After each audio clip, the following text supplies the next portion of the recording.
because right now it's painfully obvious that we have a president who is not cognitively there, and that is a very dangerous place to be.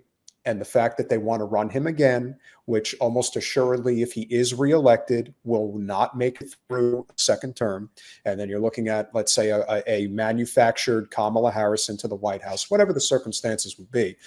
How do you foresee it unfolding right now? Do you think it will be Joe all the way, or do you think they're going to try to put, as friend of the show Kim Iverson has suggested, that it's going to be a bait and switch at the convention, that they're going to put in Newsom at that point? Or do you think there may be a chance where they might actually, especially if RFK is polling decent numbers, where they might actually just decide that they have to run a primary if Joe steps away, or if they ask him to anyway? Right. I mean, look, I disagree with the Bernie assessment. I think where he really lost in both elections was with the older black Democratic primary voters. If you look at the order of the states after South Carolina, they're the majority of voters in like a bunch of the states. And like, he just wasn't doing well with them against Hillary, and he wasn't doing well with them against Biden. He did worse with them against Biden. So I think that's where he lost it. Did they not want him to win? Absolutely. Was there the incident where they fed a question to Hillary Clinton? Absolutely. No, she answered that question terribly. Like, people forget about that. But I think that's where he lost. And like, you could say that's the organization of the states, but they really changed the organization of the states this go around to put South Carolina first in case there was a primary for Biden to win. But to the second point, I think it's Biden all the way. I think he's gonna run, and I actually think he has a really good chance of winning. Like, a lot of people are like down on his prospects, but like, he overperformed almost everyone in the midterms. And, that abortion strategy, especially depending on who they nominate, the guy who appointed the justices to overturn Roe versus Wade, Ron DeSantis with the 6-week abortion ban, like it's not gonna go well for that. So I think Biden is the guy all the way. I actually think Newsom, and people don't believe this because they're like, he's young, that he's charismatic. All that's true. But Newsom banned gas-powered vehicles in California. Right now in Michigan, in part, the UAW strike is due to the fact that they have to make more electric vehicles, and that requires less workers. So they're trying to lay off the workers that they need.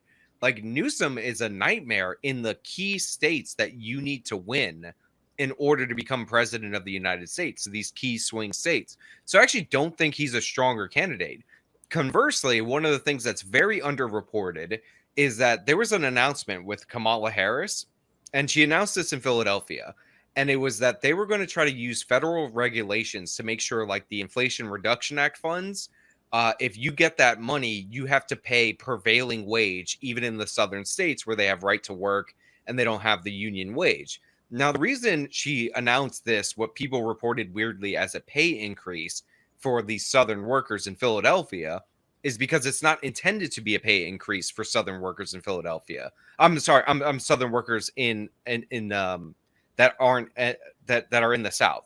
It's meant to raise up their wages to redirect some of that Build Back Better funding to Michigan, to Philadelphia, to Pennsylvania, but like Philadelphia, to all the states that Biden needs to win. So like right now, while Trump is fighting his court cases, while DeSantis is floundering, while Newsom is like pretend running for president, the Biden administration is making sure they lock up key constituents in order to make sure they can win in 2024. So I actually think he has a really good chance because there's a lot of money that he spent that he could redirect. And I think it's going to, I think it's going to lead to a very difficult path for any Republican because the incumbency matters. It's a big advantage. It does. Because he's already the president. And once we get to the conventions, the race is tightened. So Biden might be down in the polls. Go look at Obama a year before he trounced Mitt Romney. He was down in the polls. Like, so I think it's Biden all the way. That's interesting. Yeah. See, and I don't think he can win again. I don't think he can win again because I am one of the people that's in the faction of people that held my nose and voted for him, and I will not do so again. And he barely won. So I don't feel any enthusiasm for him. I don't see anything like that at all. Whereas Trump has so much enthusiasm behind him. Even RFK has so much enthusiasm behind him. And Biden really doesn't. He really doesn't. And so I think especially now with RFK and Cornel West running as independents, I don't see how. I don't know. We'll see. It'll be very interesting. I feel like we're going to all regroup afterwards, but I really do not see how he can win when he barely won last time. And it was more like Trump lost than. Yeah, I will say, like, it's not set in stone that he's going to win, but I think he has a better chance than people are giving him. And remember, there was no enthusiasm for Biden last time. And after South Carolina, he ran over everyone. And Biden was broke going into South Carolina. Like, people forget about that. He was broke going into Super Tuesday. And he had Michael Bloomberg, who was stealing staffers from him and convincing donors to cut him off financially because he thought he could outperform him. But after he got that South Carolina momentum, it was over. Like that there was no chance. In fact, the only thing that gave Bernie a chance after that was winning California, which was moved up in the primary order to Super Tuesday because they thought Kamala Harris needed it in order to secure her nomination. And she was out of the race for like 3 months already at that point. So I think Biden has a really good chance. People are very much like underestimating it. And like, you know, you could say like he should step away. He has dementia or whatever. The guy's been trying to be president his whole life. He finally has it. He's going for the second term. And Trump had enthusiasm. Bernie had enthusiasm. Enthusiasm doesn't necessarily win the race. Remember, Biden has 8 people at his rally. Well, he's the president now. Like, you know. I don't know. We'll see. It'll be very interesting to see what happens. No, I'm more in your camp, Sean, than Jen is. I do think that Biden is without question the most vulnerable incumbent since Jimmy Carter. That I do believe, and because of where the economy stands, without question, I think there's been a lot of misfires in his. I mean, again, to me, he's a borderline disaster as a president because I think he needed to really come in as a populist left representative of the country, and his decision making has been, I mean, again, whether it's his decision or not, that's all of the story, but the decisions of the administration have been extremely shaky. That's putting it very nicely. I cannot stand when they play heavy into the culture war. That is not what matters in terms of governing the nation. It matters that you protect people, especially the most vulnerable, from adverse treatment. That goes without saying. But when you turn, no, go ahead.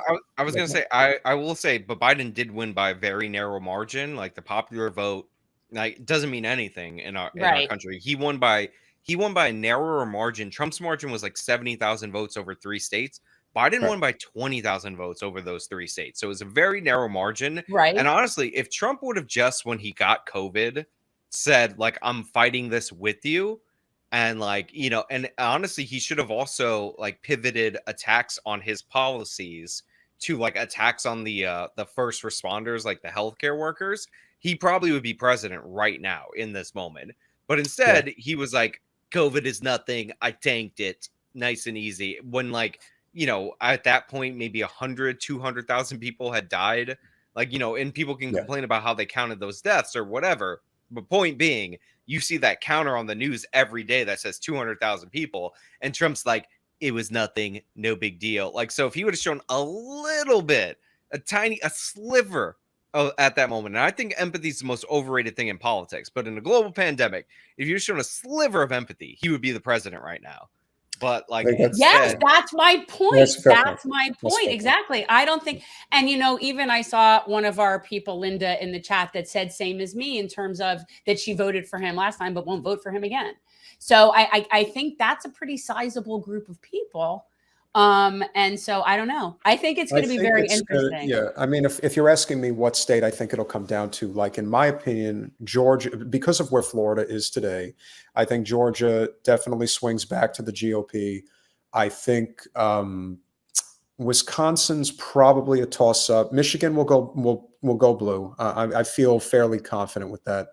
Arizona, we'll see. I think that could definitely swing red. But at the end of the day, I think the country comes down to Pennsylvania. It usually is a real bellwether, like, reflection of kind of where the country is in a lot of ways. And who, depending on who's there, it could. But again, we're pontificating a year out, and there's just so many varying degrees of possibilities. I believe Trump needs to win, like, of the 4 states that you named. I think he needs to win 3 of them, like, not counting Florida. Like, we're assuming that Florida is locked up for the we're gone. We're done. In terms of the Electoral College, in terms of the vote splits, as far as what would need to go into the Trump column in order for him to win, he could flip.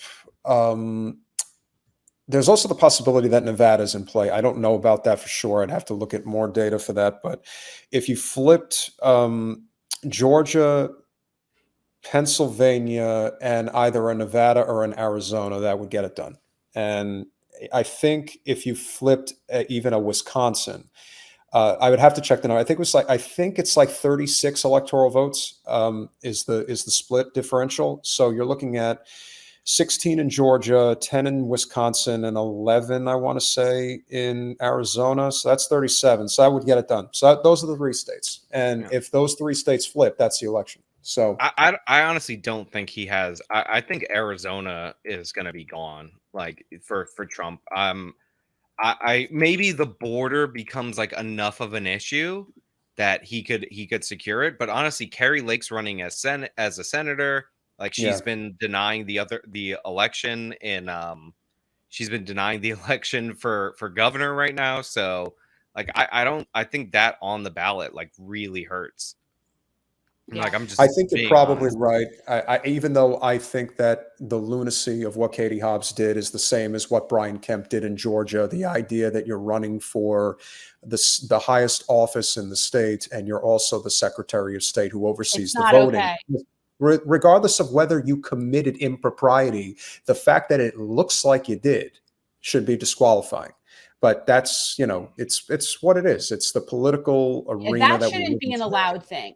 And if people don't realize what we're talking about when people who are in Secretary of State positions in the executive branch oversee their own campaign, their own election. That's like one of the main jobs of that position. Like, so exactly. I mean, the only alternative to that is to, like, appoint the position, or, like, I guess you could try to ban them from running for higher office, but then if you plan on running for an office that you would have to be overseeing as that person, then you need to step down from that position. Mm-hmm. That's how it would go in our judicial branch. Like, that's how that should go. You should not be overseeing something that you're doing, right? Like, that's just completely not okay. I mean, it's the job, though. Like, I don't know. Right. So then don't run for higher, but then, so you step down to run for something higher, or stay in your position and enjoy it. Those are your choices. It's not complicated. Thanks for watching. If you want to support our mission to transform politics into service, please like this video, subscribe, follow us on social media, and consider joining our Patreon, where you'll get early access to our interviews as well as other exclusive content. Links are in the description. Peace out.